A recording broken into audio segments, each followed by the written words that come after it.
I'm Mark Golub, and in the news, yet another stabbing in Israel, early Wednesday morning, January 21st, of 13 Israeli Jews by a Palestinian terrorist who got on the Dan bus number 40 on the Begin Road in Tel Aviv. The Palestinian stabbed the bus driver and more than a dozen passengers. 4 of them were very severely injured before he fled the scene. Israel Prison Service police, who were in the area, part of a unit called Nachshon, tracked him down, shot him in the leg, and arrested him. The terrorist claimed his attack was in response to Israel's Operation Protective Edge in Gaza this past summer, and because of the events at the Temple Mount. And Hamas issued a statement of praise of the Palestinian, calling the stabbings an heroic, courageous act. The bus driver, by the way, Herzl Biton, 85 years old, father of 3, fought the terrorist and was stabbed twice in the chest. He was taken to the hospital and rushed into surgery. Many people said he was a hero. Well, for added perspective, we're so pleased to be joined once again on our phones from Jerusalem by Haviv Rettig Gur of the Times of Israel. Haviv, thank you again for joining us.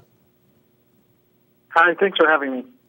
Haviv, can you sort of fill in any of the details I may have left out? As you understand the story, how was it, understood by the Israeli populace? Well, I think you really gave the essentials of the story. The sense, there was one thing that was very noticeable in the Israeli Hebrew language coverage, which was the sense of shock, of surprise. This is the sort of thing where the attacker has, all the advantages, and by the time you really understand what's happening, it's an ordinary day. You're on a bus ride to work or home. By the time you understand what's happening, it can be, a full minute. The person can be very far away. There can be many more wounded next to you. So that sense of lightning on a bright day, so to speak, is really something that we heard from a lot of the people who were on that bus. And I think that has to do with how it's played in the Israeli public. Mm-hmm. These are attacks that are seen not as frustrated people lashing out over their frustrations, but actually as something planned, as something that is solicited, that is sanctified and praised in Palestinian politics. And it's something that really signifies the major obstacle that we face before we can reach any kind of security. Never mind peace. Yes. Haviv, I want you to contrast it for me with the vicious attack at Har Nof in the synagogue, again where here meat cleavers were used, but again it felt similar to me. And so I'm wondering, I want to hear you compare the two or contrast the two, and then we'll talk about what it means for the Israeli people and the psyche of the Israeli. But in general, was there any contrast made between the two events? The list of attacks in the memory of Israelis is so long. Just attacks that happened near where I live or where I personally work, or bombing that took place that my younger brother saw personally.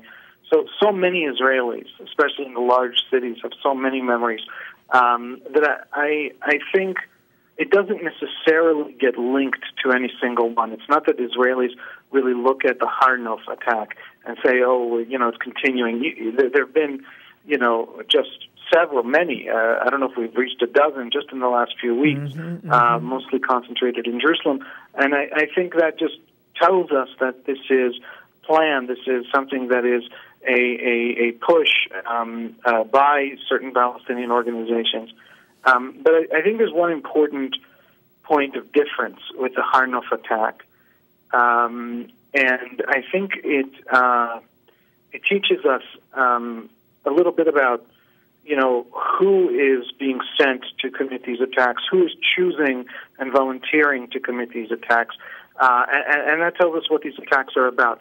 The Har Nof attack was extraordinary in its planning. These are people who knew where the synagogue was. It wasn't a synagogue with an open door, to the street that was obviously a synagogue. It wasn't a big synagogue. These are people who knew how to get to a specific synagogue at a specific time when there would be people praying in it. The attackers are not Jews, so they have to know something about Jewish prayer to understand when this place will be full. Yes. And then planned and walked in and planned to use meat cleavers to make it especially grisly. And so that's one sort of attack. It's an attack meant to shock. And what you saw in Tel Aviv, it's not even the first stabbing attack in Tel Aviv. It's not even the first stabbing attack in Tel Aviv on Abbass in the last 2 months.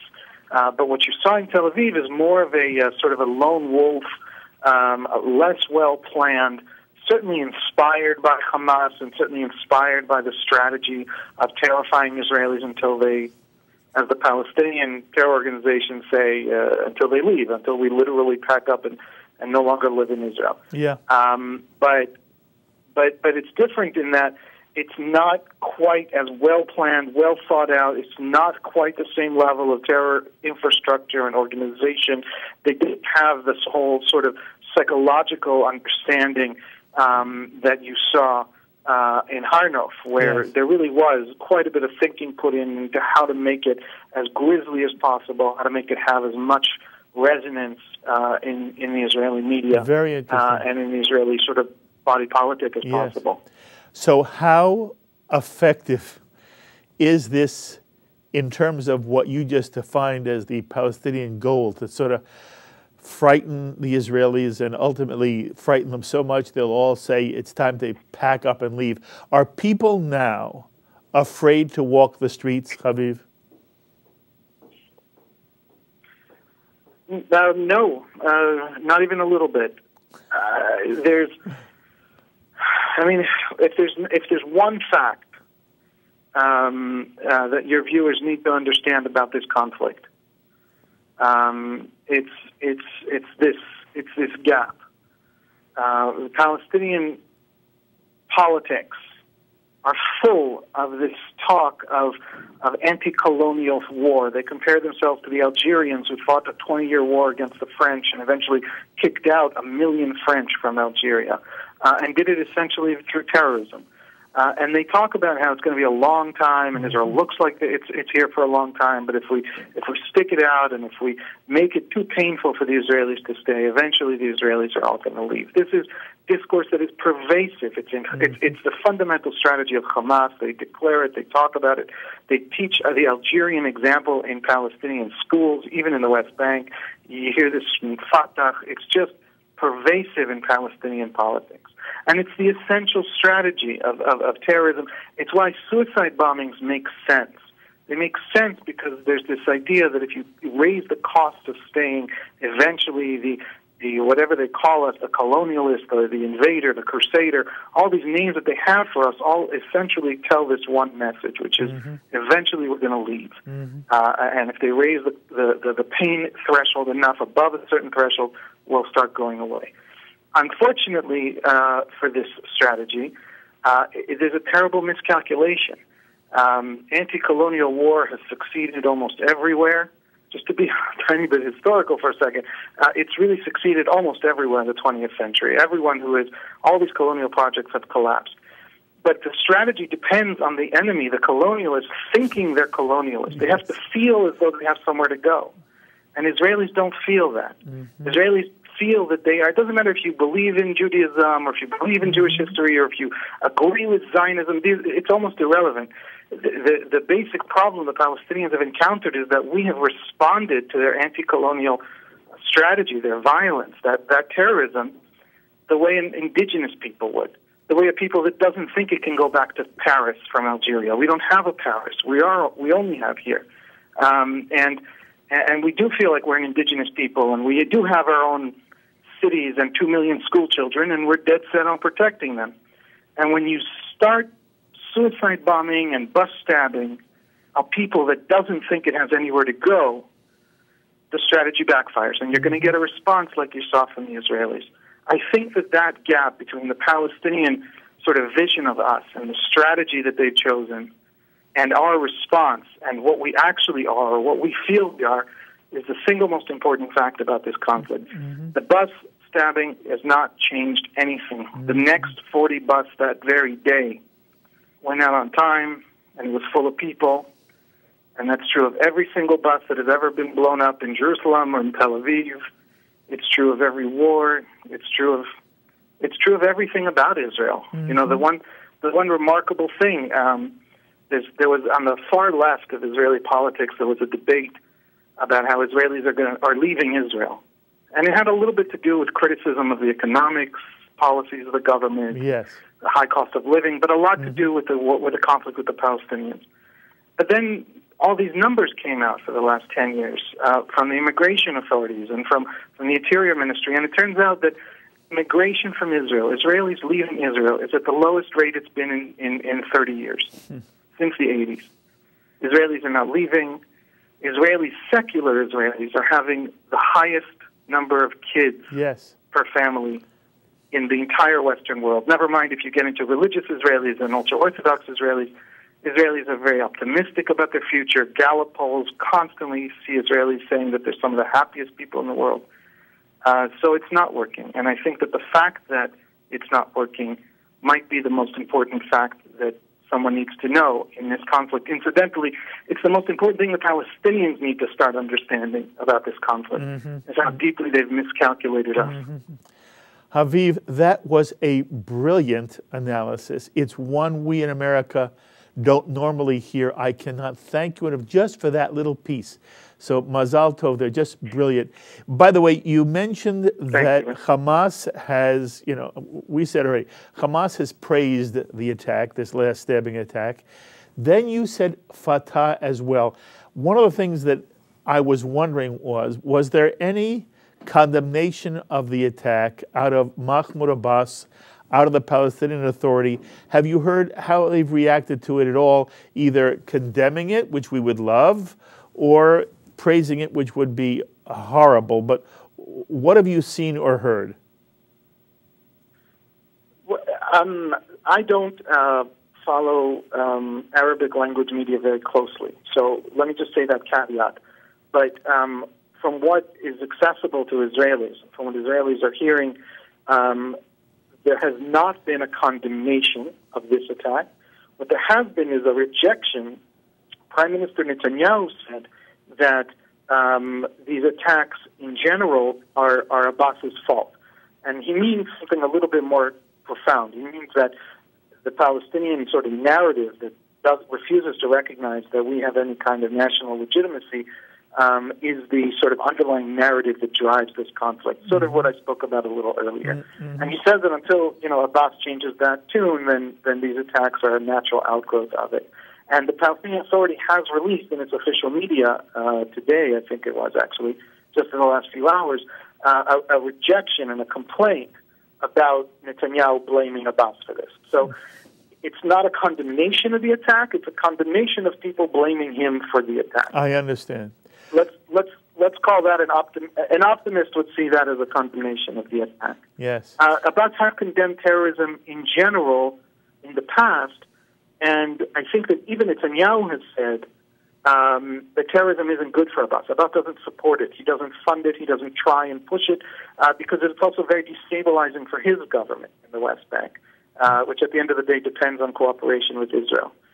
He sees Hamas as his major enemy, and I don't think Abbas wants these attacks. At the same time, as the Prime Minister has said, of Israel has said, you can't condemn our very legitimacy and then be totally surprised and shocked when some people decide to do something about us being here. Yes. So, Haviv, this is the first time you and I are speaking since the horrific attack on Charlie Hebdo and the kosher supermarket in Paris. And I just wanted to know how you, as an Israeli, and how you feel the Israeli people as a whole viewed that event and the million-person march that emanated out of it.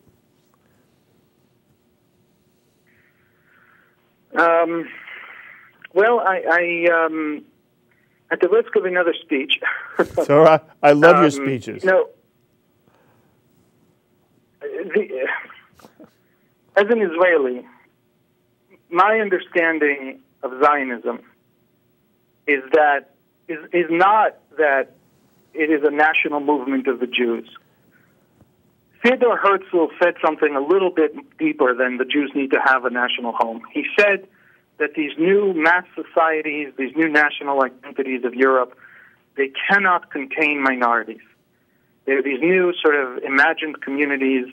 Suddenly Saxons and Bavarians all get together and claim they're Germans when that never used to be an identity.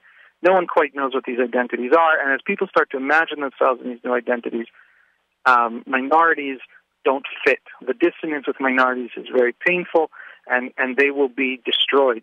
And Theodor Herzl, in the 1890s, warns of catastrophe.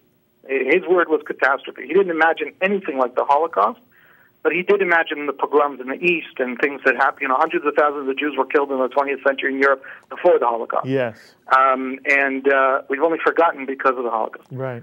That is how I, as an Israeli, understand Zionism. Every one of my countrymen, all my friends, all of my friends from college, every one of my neighbors is the grandchild of a refugee. Mm-hmm. All Israelis are. Mm-hmm. And that's the story of the 20th century, is that the French, the Germans, the Iraqis, the Moroccans, the Yemenites, when push came to shove, the Jews didn't belong.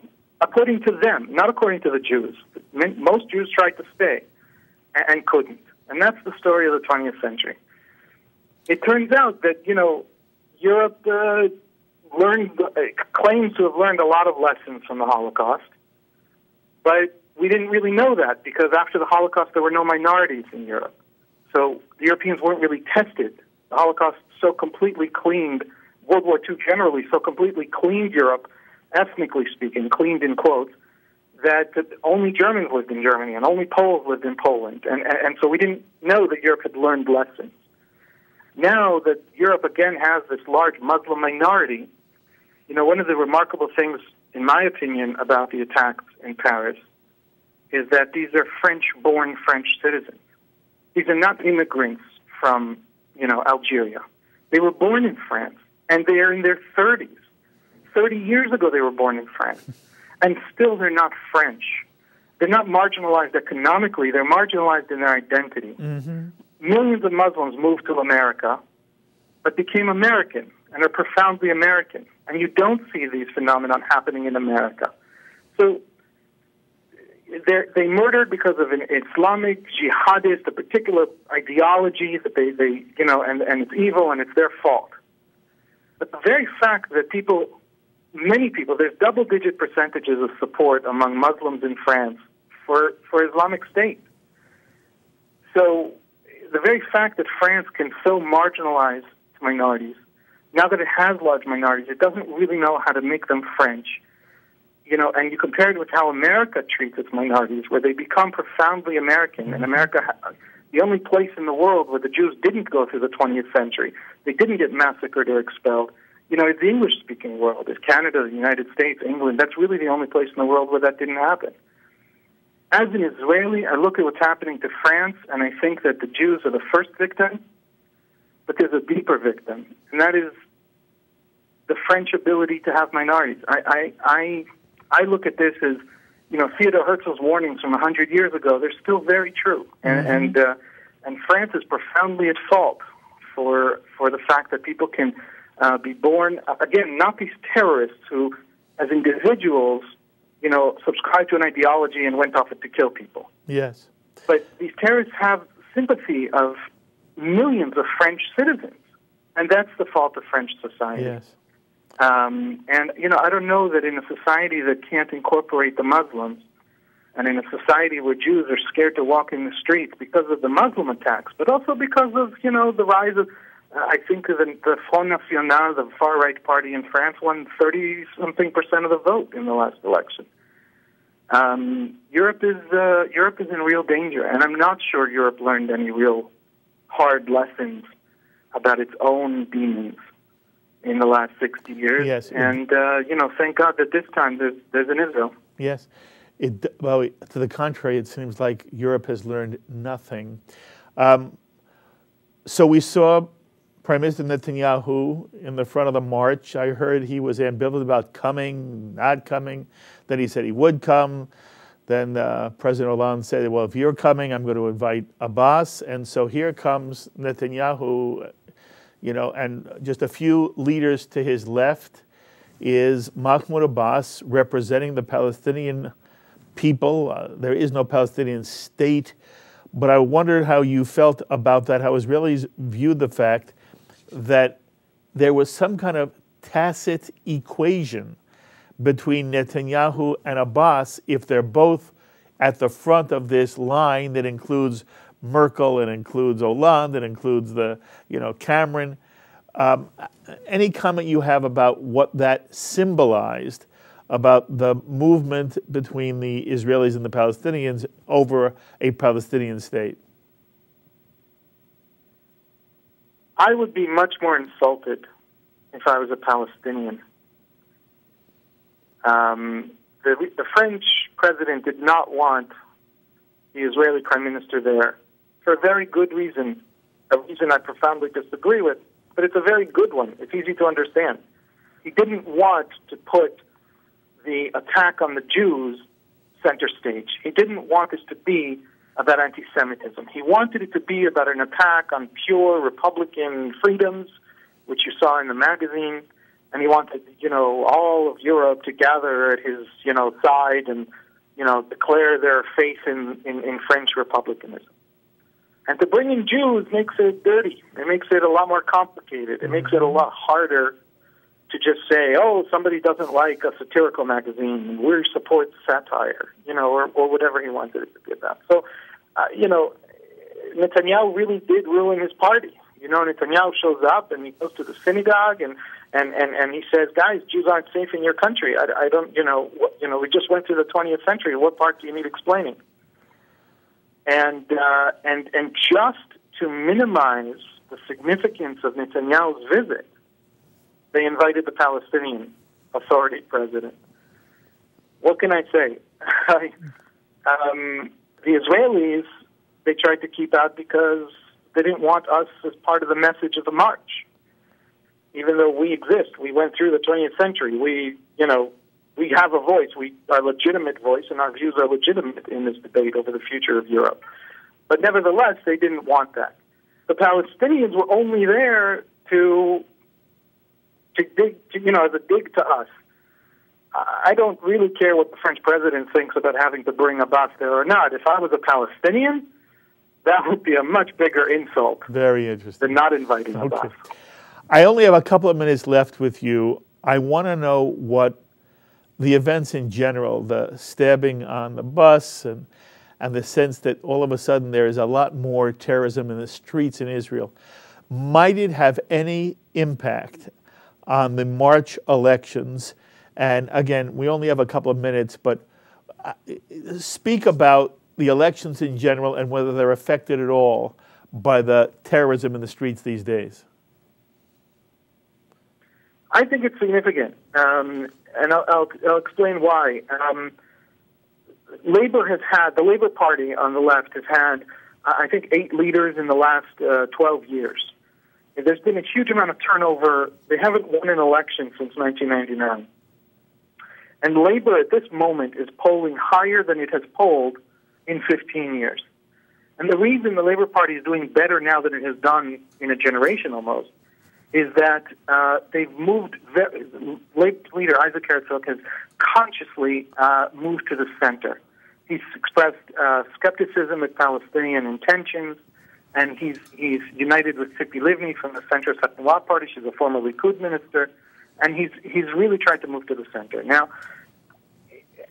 as Israelis are starting to look at the left as an option, if only because how many years can the right rule the country, right? There's always, the longer an American president serves, the more likely Congress is to switch to the other side. And it's the same phenomenon here. People just want a new person in the prime minister's office, many, many people. People have nothing against Netanyahu.